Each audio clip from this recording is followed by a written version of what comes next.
What is up, Mets fans? Welcome back to another episode of the Mets'd podcast. A nice series sweep to end the first half of the season. Couldn't have found a better way to end the first half, which has been an absolute nightmare. The Red Sox somehow did and didn't kick our teeth in at the exact same time, which is crazy.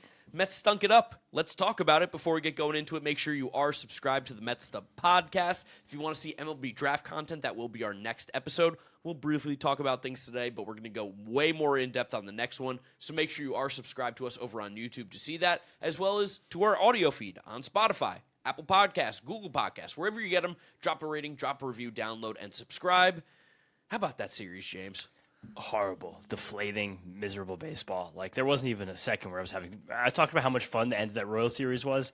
Drinks and a half. Not a fun series to watch, Mets and Red Sox. Offense that we said was going to be so good, terrible once again. Absent. Completely disappeared this entire series. Yeah, from the start, they just kind of did absolutely nothing off of the rip, which is a real shame because I will say, it's kind of crazy on that game on Friday night to get 10 hits and score 2 runs. Yeah, that was 11, honestly, but something like that. It's just so many hits, and everyone in the lineup, I think, except Jorge Polanco and Alvarez, basically got hits in this game, and we still only score 2 runs. The Mets do find new ways to lose every single night. It is fascinating. It also felt like, the big story heading into this game was the fact that the Red Sox were delayed leaving Chicago, did not get to Citi Field until 5:05 on Friday, had to push the start time of the game back 45 minutes just so Sonny Gray could actually warm up and pitch. Hot take, that's not our problem. I don't think that should be the Mets' problem. I think that should be the Red Sox problem. I think that's a call Major League Baseball makes. And that's something I'm sure that's in the union contract, all right, that's CBA fine. somewhere. But I do feel like because Noel McLean clearly was affected by the delay of the game and not being ready. And we've seen this before with him. Somewhat, you think? There's been rain stuff. He wasn't sharp at the start of the game. I know errors were kind of the big issue here for him, especially because Juan Soto missing that fly ball in left field was infuriating. But it is interesting in a world where, I know what the circumstances were for the Red Sox and why they showed up late, but it does end up also theoretically punishing the team that was ready to go. Yep, somewhat theoretically. I also think that McLean just wasn't sharp because there have been games like this over the last few months where, specifically in this game, something that's happened to him a bit lately. The breaking balls were just kind of absent, and I did like that he responded by buzzing more fastballs and locating those really well. So it was nice to see Nolan McLean get around, get through it. After that drop fly ball, then the 2 runs on the Yoshida double off the tarp. He shut them down after that. It was fine. It enlightened me. Could the baseballs being different have an effect on Nolan McLean's breaking balls? Because it does seem 100%. It seems like as soon as those baseballs started getting weird, Nolan McLean's breaking balls also started not being nearly as good. And Freddie Peralta's. Yeah, it's just kind of the way that, again, everyone's dealing with different balls right now as well, so we can't blame it for our own hardships, but right now, based on what we've seen lately, the reporting from Eno Sarah is going on right now about the drag of the baseball. It's apparently flying further than it did at the peak of 2019. Wow, that's crazy. Yes. And that affects batted ball quality, not so much of the way the grips, spin, and all that stuff, but it will affect that too. It's a different baseball. So I'm sure that is something, but you can't blame that. And I do like that Nolan McLean after the game. He's fantastic in front of the media. He's like, that's not an excuse. He's like, I pitched fine. I could have been better, but that's it. That was his team game. We lost. Still struck out 7, and at the end of the day, Juan Soto making that play in left field does change a lot of things. The entire game. Inexcusable. It's one of the few times in our entire life where me, you, everyone listening to this can say, I could have caught that baseball. I could have made that play, and the guy getting paid $700 million did not. Yeah, there's so many weird instances in the middle part of this game. There were so many reviews, and there was the back-to-back review of the stolen base second base, which was Connor Wong, which is why is he stealing second base, and then Sung-Chae Chen and Carson Bench. What a little pest Sung-Chae Chang is. Yeah, right? He's honestly, this Red Sox team is really annoying, and I say that in the most polite way possible. Even just jump around, because I don't think we have to go game by game for the series. They're playing with an attitude right now that I wish this Mets team could adopt for any stretch. I don't even want to say in general, but over the second half, where, one, defensively, they're outrageous right now. Yes. The way this team's aligned with Durbin at third, with Wilyer Abreu and Sedon in the outfield, it's hard to get the ball down there, and there's great arms everywhere. There was that instance, I don't remember if that was Friday or Saturday, where we had, I think it was Soto on third with 0-1 out. Or even Ewing on third. And we just kept hitting fly balls to guys with great arms. We couldn't run on them. Couldn't send them. But the way that the game concluded on Sunday, which is past the Francisco Lindor error, which we'll definitely get to because that was horrible, the Red Sox very abnormally played for one run the top of the 10th. And Gary and Ron were talking about it. Like, you don't see this very often. Like, usually the road team plays for multiple runs because you assume the first run. And then Ron was like, this team feeling so good right now, and they feel like they have such a mental edge. They want to put the pressure on the Mets, make sure they get to that inning with a lead. And it worked out perfectly for them. They sunned us in that inning. That was embarrassing. Yeah, I mean, I know Polanco and Bichette got to taking that bat in that one, but, like, yeah, when I see Torrens, Brett Beatty, and fucking Zach Short again, I can't even believe this guy is back on this roster. It's not really fair to him. He stung one. But, like, give me a fucking break at this point. What are we doing? Like, I felt like a lot of the stuff, but back to my point, when you see those guys at the bottom of the roster, yeah, one run wins the game. That's obvious. Those guys aren't winning it for you. Going back to now where I want to rant, like, we think we're playing for 2027. Why are we playing Zach Short even for a second in this season? I don't get it. Yeah, you're not wrong about that. He's a useless player who has no impact on this team ever, and he should never have an impact on this team. He's been on the Mets organization twice in the David Stearns era, and has both times made got to be a negative impact. Is it to just preserve the Ronnie Mauricio option? Who fucking cares? We just saw that the White Sox dunked on us with the Pirates trade for the 34th pick. The Pirates clearly had no interest in Ronnie Mauricio. Probably tells you that nobody has an interest in him right now. And there were a lot of reports that the Mets were gunning for that pick. And as the Mets draft got kind of weird over the weekend, they definitely wanted more bonus money just because it's very difficult for our situation, signing guys with the qualifying offer and moving your draft slot back 10 spots. Like, you don't have as much, not even close to the same war chest as other teams. But maybe it's just for the week, and then after the trade deadline, if Ronnie's still on the roster, then you just burn the option at that point. Like, this is the classic David Stearns trying to thread the needle. But there's so many tiny, like, frustrating moments. Like, not even all the times of Friday and Saturday where there were guys in scoring position and there weren't big hits. Like, I got frustrated, probably shouldn't have, by the AJ Ewing backwards K on Saturday in the late innings, as I think England was going into at the time. But I was like, you were just stressed. I was just like cross-eyed trying to watch both at once. I was in a crowd of English people at shout out Dog and Bone, great English bar, third and 25th. They had a whole block party, TVs outside. It looked sick. Couldn't believe how many English people showed up there, and they were just like, let you bring corner store deli drinks, so you hang out in our alleyway. But I was the only person there watching the Mets on my phone. Someone was like, is that the Mets? I was like, yeah, get out of here. Like, I'm actually... Stop bothering me. I'm a sick fuck, and even though the Mets are 40 and 55 at the time of watching this game, and there's the World Cup on, yes, I am watching the Mets. I was like, no, this guy AJ Ewing, he's great. He's 21. He's really coming into his own. There's a huge at-bat for him with 2 outs and guys on base. I wanted to see what he does. He had one of his worst at-bats in weeks. Oh, bang, backwards K. Sit down, son. God, I hate the backwards K. I hate the backwards K in that situation. And challenging the last one was very blatantly a strike. He did swing at the first 2, so I can't say he didn't take the bat off his shoulder, but that was a painful at-bat. Even again, like Sonny Gray, he got like 2 swings and misses on Friday off no sleep, and we just can't break through and get the big hit when you have hits every single guys run on base every single inning. No, there's very few redeeming qualities in this game or in any of the games this weekend, just because, I mean, you get swept. It's not really great. Crazy that now Kodai Senga, you're back to 1 inning now. Yeah, but that's also like, oh, cool, I think. But if they do it, but also does it even matter because the season's over? So, like...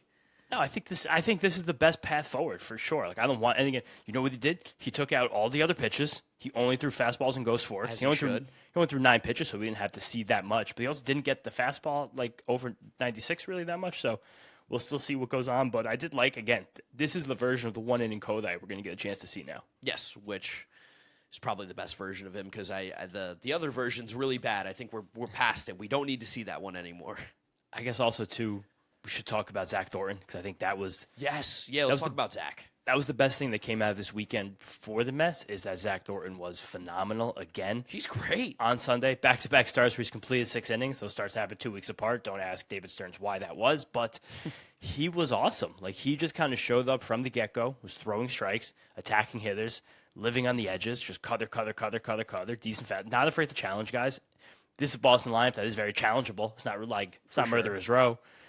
Looked fantastic, confident, was in and out of those innings quick. It was really nice to watch him work. He's thrown 7 innings twice? 6. 6 innings twice. Did he not go 7 in the last game? I thought that was 6 as well. Give me a check on that real quick. Yeah, I got to come. Because it will completely alter what I'm going to say. But completely alter. Completely alter. Completely change the vibe of what I want to say. Zach Thornton, his last start was 6. All right. Well, Zach Thornton's thrown as many 7-inning appearances as Freddie Peralta this season. Yeah, but still, that's terrifying. Yeah, that's bad. That's not good. But also at the same time, positive spin zone. I love what I'm seeing out of Zach Thornton. I think there's no world where he shouldn't be on the major league roster for the rest of the season. Like, he has proven in the short sample that we've seen that he is at least a capable starting pitcher that can go out every 5 days and give the Mets a theoretical chance to win a baseball game. Like, he was awesome. 2 hits, 2 walks. Freddie Peralta walked 5. Like, give me Zach Thornton every 5 days right now. I want to see him. This is the playing for 2027. These are the kind of the concepts that I want the Mets to do moving forward instead of playing Zach Shorten every single game of the series. I want to talk about Freddie in a little bit, but that's when we'll get to the negative section. We were trying off air, Mark and I, to find comps for Zach Thornton because it's kind of odd to be a lefty that's like not just like a lefty with a cutter, a lefty that's almost exclusively a cutter pitcher, mixes mostly cutters, four-seamers, and sweepers. You know one that kind of stuck out to me? He got lit up on Sunday, but I do like him, Robert Gasser. Okay. Because he also sits lowish 90s with a decent fastball shape, but he pushes his sinker way more. That's a good pitch, and he has a great changeup, and that's the thing that we're both lamenting that we hope Thornton can figure it out. Because if Thornton can wind up developing a changeup, he's suddenly a guy that I think that can be in a major league rotation. I'm not expecting star traded quality for Robert Gasser. Yeah, David Stearns, yeah. 100%. Josh Hader trade, baby. Like Dylan Dodd, the best versions of Dylan Dodd that ever existed is like kind of something you hope for there. We're talking about Kyle Freeland, but it's weird to get these lefties that focus so much on their cutter but don't have very wide repertoires off that pitch. It's usually like a fun toy lefties develop when they've hit the roadblock and can't get righties out. And for Thornton, it's the thing he relies on. But there's definitely something to work with. And I also just love pitching with confidence. I think we saw him not do that in that first start 2 months ago against the Nationals. And these last 2 tries, maybe that's something with the major league coaching getting through with him. They're like, hey, challenge guys in the zone. It's okay. Many people have this problem. I want to eat healthy. I have the willpower. I don't have the time and the organization. I need help. What do you do? I mean, you go to Factor. I got 2 boys that are looking for the gains, and they always come in the house looking for food. Now they have actual healthy food that is great for them, and you know what? It's ready in the fridge for them to pop in and make it right away. And they have meals built around your goals. It could be weight loss, overall nutrition, gains, more protein, fresh, never frozen, over 100 rotating weekly meals, including globally inspired flavors like Mediterranean and Asian. I get all kinds of different salads from Factor that I love. Quick, easy. They can be ready in 2 minutes. Head to factormeals.com/FOUL50OFF and use code FOUL50OFF to get 50% off and free daily greens per box with new subscription only while supplies last until 9/27/2026. Yeah, I mean, at the absolute worst, in an organization that doesn't really have starting pitching right now and definitely is going to have less as the season goes on, probably should see what you got with Zach Thornton. Like, we have to figure out what we're looking at going into 2027. And so far in the 3-4 starts, has he made 4 starts now? This was his 3rd. Okay, in 3 starts, we have a sub-1 whip and a sub-3 ERA. I know it's an incredibly small sample, but like those are things that we need to find out more about it because the sample's small. He probably should have more than 3 starts in the last 3 months. Without a doubt. Probably. And that's why it did feel strange to us when he got sent down after the last one. I know that David Stearns right now is playing the bullpen, swapping everybody game, but gotta thread the needle. Over these last 2 weeks, it felt like there were plenty of instances where I would have liked to have had Zach Thornton on the mound, and it's different than some of these other outings. Yeah, instead of being like, hey, Kodai, can you throw 80 after 2 days of rest? Yeah, it's the whole thing is so weird. God, this team makes me so deflated, so weird. It's exhausting being a Mets fan. We were like a little bubbly on Thursday after the last podcast, and this one was punching the gut. No, absolute shame on us. And we've done this a few times this season. They start to play well, we start to believe, and then they were like, wait, hold on, we're still the 2026 New York Mets. So the day of the Knicks parade, when Mark and I were actually excited and just happy in the world, the Mets had just had a pretty good few weeks of baseball and got themselves to 34-41. Francisco Lindor was about to return. We were like, we made that whole video for you guys. Hey, if this team gets on a run, here's how you do it. You can still claw your way back into this. Since that happened, the Mets are 6-16. Carlos Mendoza's been fired. The team has, and that even comes with coming into the series winning 4 out of 5. Yeah. How was that even possible? So there was a stretch over that period where the Mets were 2-12 right after we made that video. Over 2 weeks. God, we got to stop making videos, I think. I don't think that can happen contractually. But we just maybe have to be stopping so defiant about the way that we're saying these things. Because it's the second there's even a glimmer of hope with this team, you have a series like this against the Red Sox where you're miserable. I tried to get up early on Sunday and get my article done, I would like for NBC to be like, I kind of wanted to go to this game. It was a gorgeous day. I have a pretty free day. Got the All-Star break this week. Get some much needed rest and relaxation. And I was like, I'm not going to get it done in time. I don't want to get in the G train right now. And as I was watching that ninth inning, I was like, thank God I'm not in the ballpark right now. Yeah, Devin Williams sucks, dude. I know. Devin Williams, I honestly but yes sure. and no, yes and no, because here's the where he sucks and here's where he doesn't. Francisco Lindor makes a routine play, turns a double play, game's over. We don't have to talk about it. Where he does suck though is that still walked 2 guys, still gave up 2 hits. Like any sort of adversity that comes towards this team, they have zero ability to adjust and get through it. And this was the huge critique that people in the Yankee world had about Devin Williams last year. They were like, the stuff is still, like, the people who were fair about it. Yes. The stuff is still great. He's going to get the strikeouts, the swings and misses. And you felt it for some of those outings. Right when he got taken out of the closer role it was like June-ish. I remember there was one in Houston where especially things just kind of fell apart around him, similar to this one, where it's bad batted ball luck, bad defense. But you just can't get over a mental hump. And this is still more on Francisco Lindor than Devin Williams by a lot. Sure. But there was the game, it was first and second, 1 out when after that error happened. Yeah, and the game should be over. You still had, and then who was coming up? I want to get the game log to specifically remember again. Don't even tell me, please. Yeah, the murderer's row of Red Sox that came to the plate against Devin Williams as he blew that save. It was, here it comes. Yeah, so the error was from Romy's bat. Sorry, so honestly, these were the heavy hitters. It was Caleb Durbin, Andrew Monasterio, Jesus, Sharon Duran, and Yoshida. None of those guys have an OPS. Well, Yoshida does, but none of those guys before Yoshida pinch hit had an OPS above 700. Durbin's also he's a no-walk guy, isn't he? He can't be. He has a 686 OPS, no home runs, and a 228 average. He's got to walk. He's under 7% walk rate. Whoa. I think Monasterio is also a bit of a no-walk Monasterio, guy. by the way, wakes up when the Mets play him. He's like, oh, the New York Mets? Fuck yeah, I'm ready to play ball. And Monasterio is a 5% walk guy. So 2 guys with some of the lowest walk rates in the entire league. Devin Williams did find a way to walk them after that Francisco Lindor error. Yeah, but that Lindor error was deplorable. That can't happen. Horrible. That's an unacceptable error, and you saw him talk about it after the game, but it's a similar kind of conversation that I think I had about Luke Weaver earlier in the year where he was like doing his pumping his chest like, we're not scared of anybody. Okay, prove it. Do it. Stop talking Luke Weaver about did. it. He hasn't given up a run since then. Oh, 100%. This is not anti-Luke Weaver. I'm just saying it's the same kind of like conversation. Lindor has made these mistakes before, and we hear him be like, it's unacceptable. Okay, then stop it. Don't do it anymore. They can't happen. That's it. And it does suck that this series was bookended by bad errors from the 2 stars. Yeah. Because as we keep saying about this season, building for 2027, building good habits, setting good example for these young players that are going to be the pillars of the next generation of the Mets. And it's like you lost 2 games because your 2 best players made 2 gimmies, like missed 2 gimmies. Where it's like you just can't be doing that. And this has kind of been plays were like unfathomably easy. It's also really extra disappointing because it felt like Lindor got off the schneid today with the bat. He had the double in the first inning where he would have been very deflating not to score with a guy in third, nobody out. Then he hit the home run. He stung another one. You're like, nice, finally turning the corner here. And you've also kind of felt these mental lapses with him at other points this year before the injury. There was a lot of defensive miscues. And I mean, I was texting you and a buddy about how like it feels like more so than ever defensively the mental lapses with Lindor are there more than ever. And again, I don't think it's a skill issue. I think people are going to say he's getting older, it's this and that. It's like these aren't skill issue plays. These are mental mistakes.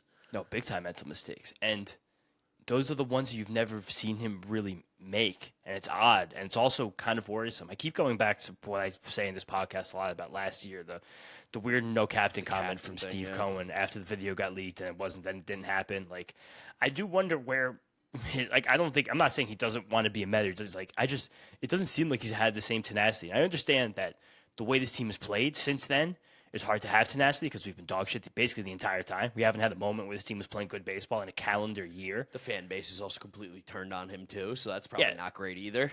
And like I know that Katya has turned off her Instagram comments, and that's probably a good idea because of the ruthless people that go in there. It's horrible, but he just doesn't feel. And I don't think it's physical. Like he plays good ball still. All. It's just a play like that for Francisco Lindor to let that clank off his glove. Like he's one of the best defensive players of this generation. It's just even the way he flailed after it was like crazy. Like he like flailed after it as if like that was like the game-winning run in the biggest game of his life. And it's like I feel like we're just not really and maybe this is something that the Mets have had a problem with for a year and a half now, but like not fully locked in. And Andy Green even talked about it before or after the game. I don't remember the timing.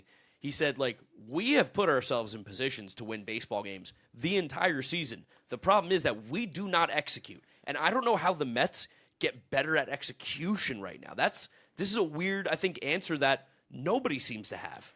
But what's execution in terms of a professional baseball team? Like, all these guys are capable of executing. They don't play fundamental baseball, that's for sure. But that's what I'm saying. When you've climbed the mountain, that's the mental side of it. Yeah. That you're not mentally locked in, and that does come back to things like leadership and chemistry. And that's something it does seem like after all this time, this Mets team still has not acquired. Sometimes it feels like they're better at it now, but it just doesn't feel like you can ever really put one foot in front of the other and make good baseball happen day after day. Walking and chewing gum is hard for this team.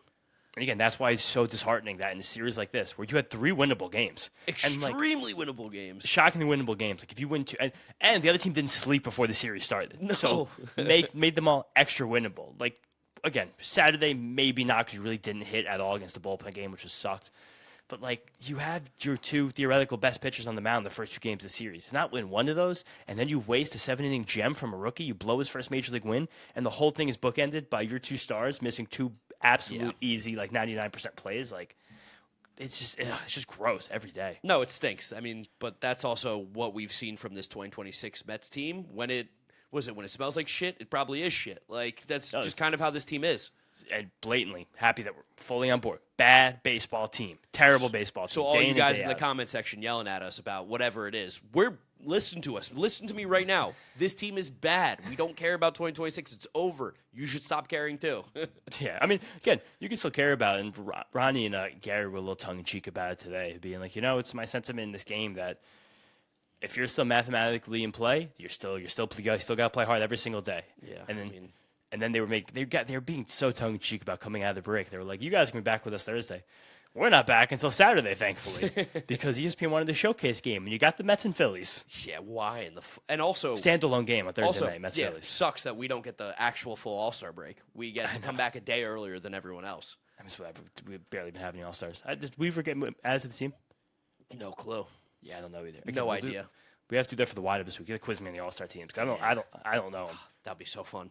I really do not know. But this whole thing is just, again, what a perfect way to close this miserable, horrific first half. And we will talk about the MLB draft more. We're going to have an entire episode dedicated to that later this week. So make sure, you are subscribed to Mets Up so you don't miss out on that.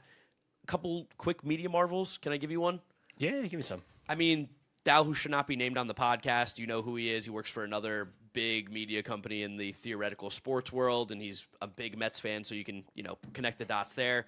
Just, like, shitting on every single draft pick that the Mets make. Yeah. It's just, like, who is this for? Are the people that eating it, like, laughing out loud, like, throwing popcorn at their face and spilling all over themselves? Like, who is this content for, and why is anyone giving it the time of day? Well, I think it's the kind of thing that happens in some of our videos sometimes that we notice where I'm sure if you guys are in there, sound off in the comments. Sound off in the comments. People who don't like the Mets are watching this Mets content to watch people like us squirm and be like, this team sucks. I think people like to hate the Mets. And I think it's gotten a lot worse in the Steve Cohen era because we anointed something that shouldn't have been anointed, which is this team going to the next level. And we spent a fuck ton of money. We suck ass. So I do think there's mostly people who are not Mets fans. You think it's just haters? I think it's casual sports fans. It's really easy to hate the Mets. I bump into too many casual Mets fans who talk about this person to me. And I'm like, no, me too, 100%. That's crazy. I also think that person has become like a symbol for Mets fans. Which is a real shame. 100%. But that's also one of the worst symbols we could have. Yeah, but that's why the miserable, horrible CEO of that company hires a guy like that because he knows there's a perfect caricature. He can take advantage of somebody like that? 100%. It's exactly what this whole thing has been the entire time, which is really shitty and annoying. But that's kind of what that is. And it sucks, but that's the reality. Brett Beatty had a good game.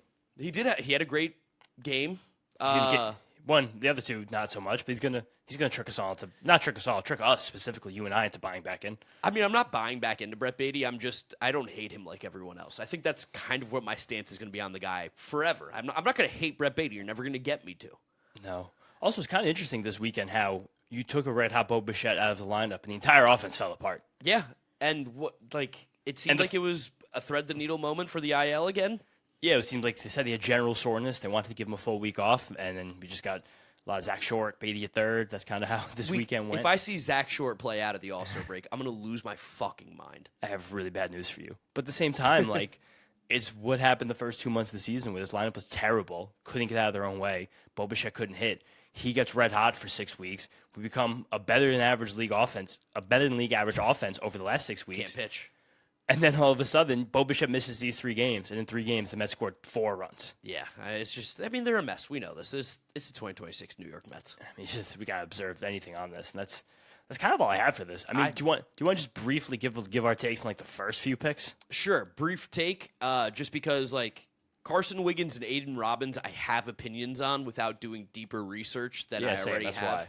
Carson Wiggins. For those of you at home, people are upset about the pick because he's only thrown 14 innings in college and he's coming off of Tommy John surgery, hasn't pitched very much. Hate to break it to you, Nolan McLean threw 30 innings in college, Spencer Schwambach threw 50. Like, it doesn't fucking matter how many innings you threw in college. We were looking at stuff here. And in terms of stuff, as all the publications who are covering these prospects talk about, it's a number 2 starter ceiling right now in Carson Wiggins. And a big reason is he throws 102 miles an hour. He has breaking balls. He has stuff. It's just now about getting him healthy and back to actually pitching. That is the biggest problem with him right now. And he said he is healthy now coming off the season because he just got surgery. He should be. I think some of the fair critiques of that pick were that the Mets probably had to go far over slot just in terms of where they drafted him to sign him. But I also think the Mets have to play a slightly different draft game than most other teams because our pool is so much smaller because, again, the penalty for the Cohen tax, we're back 10 picks. We lost comp picks from qualifying guys with qualifying offers. Like, it's just kind of a fact of the matter with the way that this team is run, which sucks. Maybe something to address in the future, but for this draft specifically, that was reality. The Mets had 1 pick with an approximate pick value over $900,000. That was the first-round pick that was 27th overall and dropped because of all the money that we spent. The next pick that we made was at 92, and I do think part of the reason why they took Carson Wiggins there was because they were like, I don't know if we're going to be able to get him at 92. And that's one of our guys that's on the top of our board. At 92, they got someone that a lot of people wanted for the Mets to get in the first round, Aiden Robbins, outfielder out of Texas, who kind of fell into their laps, which was a really nice surprise, honestly. Definitely was, and I think that is where a bunch of the Mets bonus pool money went to, because again, big draft video coming in a few days. They didn't really take any swings on prep guys or anything like that. It seems like their big swing was getting a college outfielder in the 3rd round who dropped a lot. And I don't know enough about the MLB draft. Like, if a guy like Aiden Robbins, who's theoretically labeled as first-round talent, which we'll get into more, drops 2 rounds, why does he still get the big signing bonus? Because the other teams are trying to evaluate where their money should go, and it's like one of those weird things where there's like I don't want to say like an agreement by everybody, but it's like if you're going to take him here, you're going to have to pay him a little bit more than what the actual pick is worth. Based on what it feels like, is that he's still going to get almost what a fringe first, second round, like a top 35 pick would have gotten as a bonus. We'll also see. Because, like, I do feel like a lot of times, like, the speculation on what money ends up going out, like, during these times is just incorrect. And it's one of those things where it's I got on decent authority today that's likely what happens. Oh, okay. All right, then I'll trust you on that one. It'll at least be over slot for a pick in the 90s. Now, I will say, the slot is $859,000. So if he gets, like, 1.5, that's still $2 million under where he would have been in the first round.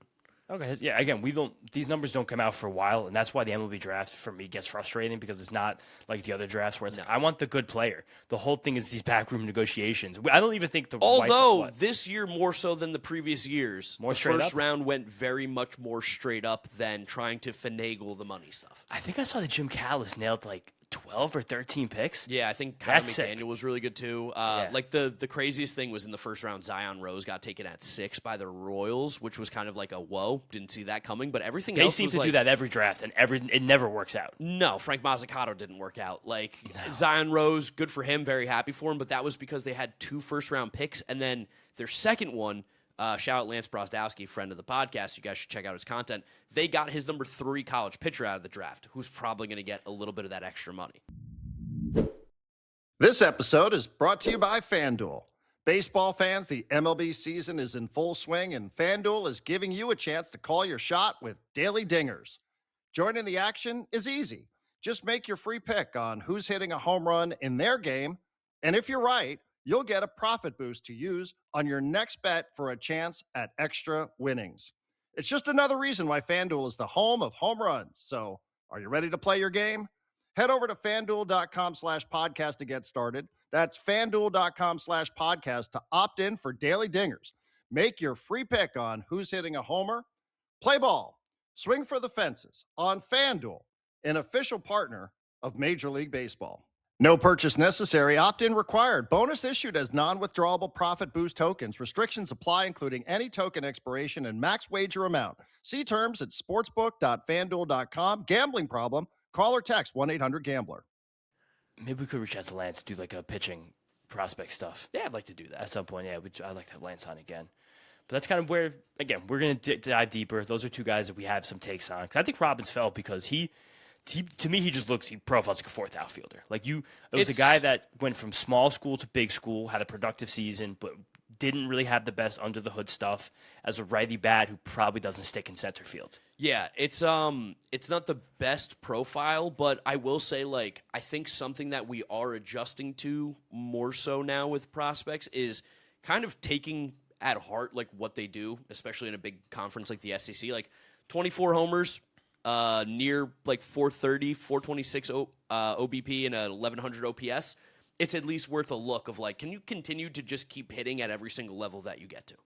Yeah, that's fair. And this system probably does need some college pieces. I also think this Mets draft was a bit of a response. Oh, and last year's draft was a little younger. Yes. And I do think that last year's draft, 1 year out, it takes a long time to evaluate these draft classes, but some of the Mets' risks so far you haven't been able to reap many rewards from. No. So maybe this was an overcorrection to try and go a little relatively safer, but that Wiggins is not safe in any way, shape, or form. I don't know. It's weird. I'm very curious to see how this shakes out. I'm excited to do some research this week and get a good draft response for you guys. Tell you what, I love everybody else in our division's first-round pick. Love it. So Really? Not ours? Oh, man, I love the Braves' first-round pick. I'm obsessed, and I love the Phillies' first-round pick. All the smart draft people I follow say the Braves had a great draft. AJ Gracia is going to be a real pain in our ass for years and years. I thought it was Garcia. Gracia. Okay. Yeah, the R comes before the A. Shocking. All right, yeah, I'm again excited to get through this draft content. This is something that very openly is a blind spot for me in the baseball calendar. You're usually good. You didn't do as much draft content this year. God, the draft class was shit. It was very top-heavy. I was going to run into problems with an important birthday possibly for years to come. This is going to be right around the draft every single year. Yeah, no, that one's... And I have ones right around the World Series, which is fun. All-Star break and the draft really have become a lot more complicated for me. But yeah, so a company reached out to me to do draft content this year, and I had to be honest with them. I was like, guys, I don't know that much about the draft. I was like, I'd love to do this, but I don't think I can. That's super funny. It's gonna take me so much research. When I do the hours of research, it's just not gonna be worth. It's not gonna be worth the offer you gave to me. I'm sorry. No. I love the draft, but yeah, this year was it was kind of okay. Yeah, just whatever. Anyway, big draft episode coming later this week, probably tomorrow or the next day. That's all we got for you guys. Thank you for listening. Thank you for watching. Make sure you subscribe. subscribe. We got Frankie. Oh, we got Frankie? Probably. You think so? I hope so. Frankie? Oh, here he comes. Nice. Frankie Peppers. Frankie Peps after a horrible sweep. Gentlemen, this is Frankie Peppers. How you doing? What was your favorite part of today's game? Mine were the commercials, especially the Laborers Local 731 commercial. I like that one a lot. Tell me your favorite part about today's game, gentlemen. Thank you. Dude, the Labor's Local 731 commercial. If you're not from New York and you were ever to hear that, you'd be like, what country is that from? It feels like it's Mike shit. Mike Francesa doing an ad read for a labor union that's what this entire city is all about. I hope that never goes away. I feel like the money's got to be better spent by the unions than to pay someone to advertise them. Fuck no. It's Mike Francesa. That's the sports pope. That is the sports pope, and he did say Francisco Lindor is going to be traded. I think maybe shouldn't have called him the sports pope on this program. But my favorite part of the day, I think today was also commercials. It was Gary and Ron did some good riffing. My favorite part of the day was that I got to watch the Mets lose, but I was on a boat on the East River. So it was a nice awesome. day out. Yeah, it was electric. Great day to be on a boat. Good birthday weekend. Shout out everybody. Shout out you guys. Subscribe to Mets'd. Listen to us, Apple Podcasts, Spotify. You can follow James on social media at James Shiano. I'm Draftnik Mark. We'll catch you guys on the next one. Peace out. Peace out, guys. Let's go, Mets.